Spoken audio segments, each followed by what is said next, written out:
नरेंद्र नाथ दत्त था, पर फिर नाम बदल दिया था एक महाराज जी ने कि भाई हाँ, खेतड़ी के राजा थे, वो भी थोड़ा स्पिरिचुअल टाइप के थे, तो उन्होंने कहा भाई अपना नाम बदल के अच्छा रख लो कि विवेक में जिसको आनंद का अनुभव हो, यानी जो संतुष्ट हो, जो शांत हो, उसे कहते हैं विवेक आनंद।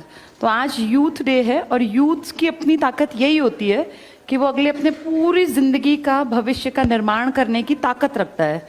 इसलिए कहा जाता है सबसे अच्छी एज जिसको इंसान पूरी जिंदगी मिस करेगा वो रहती है 16 के बाद से। आप जो है ना एक डायरेक्शन पकड़ने लगते हैं, जैसे आपके संगी साथी हैं, आप पे असर उसका आना ही आना है। अगर वो अच्छे हैं तो आप चाहे एवरेज हैं, आप निखर सकते हैं, आप आगे बढ़ सकते हैं। और आप बहुत होशियार हैं लेकिन संगत गलत पकड़ गए तो आपकी ये होशियारी यहीं रखी रह जाएगी, क्योंकि संगत का असर आज तक कोई बच नहीं पाया, चाहे कितना ही बड़ा धुरंधर हो। 16 से आपकी लाइफ एक शेप पकड़ना शुरू करती है। और आप देखो 11वीं क्लास के बच्चे होते हैं 16 साल के, 11वीं 12वीं में अगर आपकी संगत अच्छी ठीक ठाक से लोगों के बीच रही है, ठीक ठाक से मतलब ये नहीं होता कि जो बिल्कुल पढ़ाकू हैं, चश्मा लगा के बैठे हैं, बस वही होशियार है, ऐसा बिल्कुल नहीं है। ठीक ठाक से मेरा मतलब है पढ़ाई में एवरेज हैं, लेकिन जिनको तमीज़ तहजीब है, जिनके घर में संस्कार दिए गए हैं, जिनको अपनी माँ बहन की इज्जत करनी आती है, जो ठीक है। एक गुस्सा 16 साल के बच्चे में पीक पे होता है, हर बच्चा उल्टा बोलता है। अब मैं अपना टाइम याद करूं, हमें बहुत गुस्सा आता था, एकदम से कोई मैच्योर नहीं बनता, लेकिन 16 साल में एक आपसे एक्सपेक्टेड बिहेवियर होता है कि आप अपने भविष्य के प्रति थोड़े से मुड़ जाएंगे कि भाई मुझे अपनी लाइफ सेट करनी है। 16 से लेके और असली अगर उम्र कहें तो मेरा जो मानना है जो हर किसी को सेट हो जाना चाहिए वो 24 साल तक है। हाँ, इसके बाद भी कुछ लोग जैसे 25-26 में दुनिया कामयाब होती है, लोग 27 में भी कामयाब होते हैं, लेकिन कामयाबी का जो एक पक्का रास्ता है ना कि अब हम इससे हटेंगे नहीं, डिगेंगे नहीं, वो 16 से 24 के बीच में हर बच्चा पकड़ लेता है। वो उसकी पढ़ाई लिखाई, उसके यार दोस्त, उसका उठ बैठ, उसके तरीके, ये सब जज करते हैं उसका भविष्य कैसा होगा।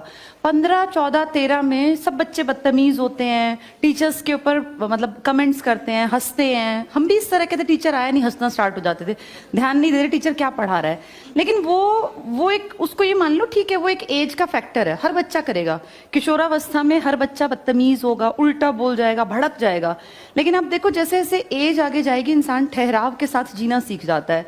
आपने किसी 55-60 साल के आदमी को भड़कते हुए ऐसे कि जिस बात पे यंग बच्चे गुस्सा करते हैं वो गुस्सा नहीं करते, वो लड़ाई को हमेशा रुकवाते हैं, शांत करवाते हैं। तो ये जो एज है ना, इसको मेन कहा जाता है, ये युवा वर्ग हैं जो अपने भविष्य का निर्धारण करते हैं, निर्माण करते हैं। तुम सब इसमें ज्यादा हो, कुछ इससे आगे भी हैं, क्योंकि वैसे हमारी किताबें कहती हैं कि 15 से लेके 35 तक की एज होती है जिसमें इंसान सबसे ज्यादा प्रोडक्टिव होता है अपने भविष्य को लेकर, अपनी सब चीजों को, समाज की स्थापना को लेकर। ये बेस्ट एज है। 35 के बाद आपके ऊपर जिम्मेदारियां ज्यादा बढ़ने लगती हैं, फिर आप लाइफ को उस तरीके से नहीं देख पाते। जैसे आप ना हर चीज को एक मेच्योरिटी से देखते हैं। कोई भी आदमी देखो 40 साल का बहुत तेज बाइक नहीं भगाएगा, उसको लगता है यार मुझे अगर चोट लग गई तो मेरे बुजुर्ग माँ बाप को कौन संभालेगा, मेरे बच्चों का, मेरी वाइफ का ध्यान कौन रखेगा। लेकिन आप देखो 16 में बाइक एक बार हाथ लग जाए तो उड़े उड़े फिरते हैं, है ना, क्योंकि उनको कोई डर नहीं होता। उनके दिमाग में ये बिल्कुल नहीं होता कि भाई मुझे कुछ हो गया तो ये बुजुर्ग माँ बाप जो मेरे ऊपर पूरी जिंदगी बुढ़ापा सोच के बैठे हैं, इनका क्या होगा। आप देखो मैक्सिमम एक्सीडेंट्स जो होते हैं जो अपनी गलती से, वो इसी उम्र के तो होते हैं, 16, 20, 21 जवान लड़के जो चले जाते हैं वो इस उम्र के हैं। यानी एज के साथ मेच्योरिटी बढ़ती जाती है, जिम्मेदारी का आभास होने लगता है।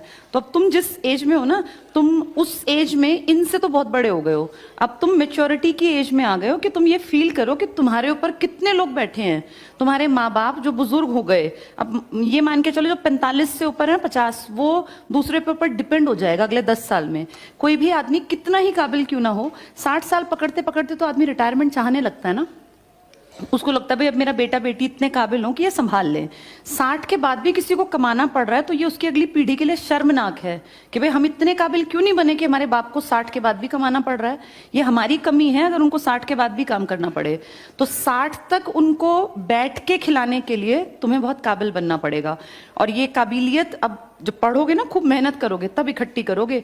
किसी भी इंसान को जिंदगी सेट करते करते 40 साल की उम्र पकड़ लेता है वो। नौकरी लगते ही कोई सेट नहीं होता, नौकरी लगते ही खुशी होती है, आपका पास पैसा आने लगता है, लेकिन जब आपका अपना मकान बन जाए, जब आपकी पीढ़ी चल पड़े, जब आप लगे आपको कि हाँ अब मेरी जिंदगी स्टेबल है। जैसे मैं देखूं तो मुझे अब मेरी एज 40 है, मैं 30 के बाद देखूं तो मैं अपनी जिंदगी को स्टेबल कह सकती हूँ, 30 के बाद। लेकिन मैं नौकरी तो 20 में लग गई थी, 20 प्लस में नौकरी थी, 20 प्लस के बाद भी मुझे 10 साल लग गए। और सबको लगते हैं ये, क्योंकि हम लोग मिडिल क्लास से बिलोंग करते हैं, हमें सब चीजें अपने आप बनानी पड़ती हैं। आप में से किसी को बनी बनाई कोठी नहीं मिलने वाली, ना आपको खरीदी हुई ब्रांड न्यू गाड़ी के लिए बेटा चला ले और अपना इसमें मजे कर, ऐसा हमारे साथ नहीं होता। हमें घर भी बनाना पड़ता है। जिस घर में आप रह रहे हो ना, उसमें आपका बुढ़ापा नहीं कटेगा।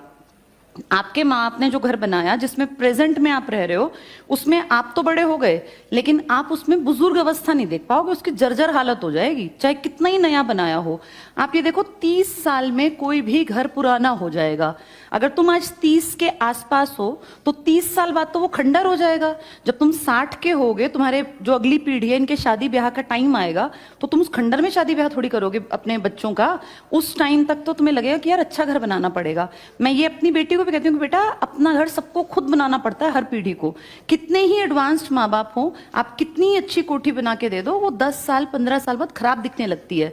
समय के साथ 30 साल बाद कितना ही नया घर नया नहीं रहेगा, वो पुराना हो जाएगा, क्योंकि तब तक चीजें और बदल जाती हैं। तो ये हम उस पीढ़ी के लोग हैं जिनको सारे काम करने हैं। तुम्हें माँ बाप की भी केयर करनी पड़ेगी, क्योंकि तुम्हारे माँ बाप का दूसरा कोई सहारा नहीं है। जब हम लोग बुजुर्ग होंगे ना, तो हम ऑल्टरनेटिव रिसोर्सेज बना चुके होंगे, तुम भी बना लोगे जब तुम 60 के होगे। तुम में से कोई अपने बेटे के ऊपर मुंह धोके नहीं बैठेगा या बेटी के ऊपर कि भाई ये मेरा काम करेंगे तो चले, क्योंकि तब तक पीढ़ियां ऐसी रहेंगी नहीं। ये जो सोशल वैल्यूज थे ना, जैसे हमारे पिताजी का टाइम था, तुम्हारे पिताजी का, तुम्हारे दादा का, तो किसी के दिमाग में ये आता नहीं था कि मेरा बुढ़ापे में क्या होगा। सबको पता था मेरे पास 5-6 बच्चे हैं, इनमें से कोई ना कोई इतना काबिल बनेगा कि मैं बुजुर्ग होके दुख नहीं पाऊंगा।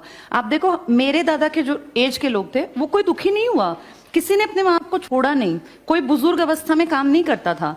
जब हमारे माँ बाप एज्ड थे, तो हम देखते थे जब वो यंग थे कि हमारे माँ बाप हमारे दादा दादी का करते हैं, तो हम जब बड़े हुए हमें ये फील हुआ कि हाँ हमें करना है। अपब्रिंगिंग जो होती है ना, माहौल से सीखते हैं। दादा आए तो पापा तुरंत से खड़े हो गए चारपाई से कि पहले दादा बैठेंगे, ताऊ जी बैठेंगे। खाने का भी एक तरीका था घर परिवारों में, पहले दादा खाना खाते थे, फिर ताऊ जी, फिर पापा, फिर चाचा, फिर औरतों का नंबर आता था। ऐसे नहीं था कि सबसे पहले औरतें खा के बैठ जाती थी। मैं ये नहीं कह रही हूँ कि ये गलत है, लेकिन मैं आपको बता रही हूँ ये सोशल वैल्यू हमने समाज से सीखी। अब इन सोशल वैल्यूज का ह्रास हो गया। आपके और मेरी जो अगली पीढ़ी आ रही है ना, वो घर में ये नहीं देखते। अगर जैसे हम लोग छोटे थे, जैसे मान लीजिए 1 किलो आम आए, तो हमें ये पता था कि इस 1 किलो में हम सबको बांट के खाना है।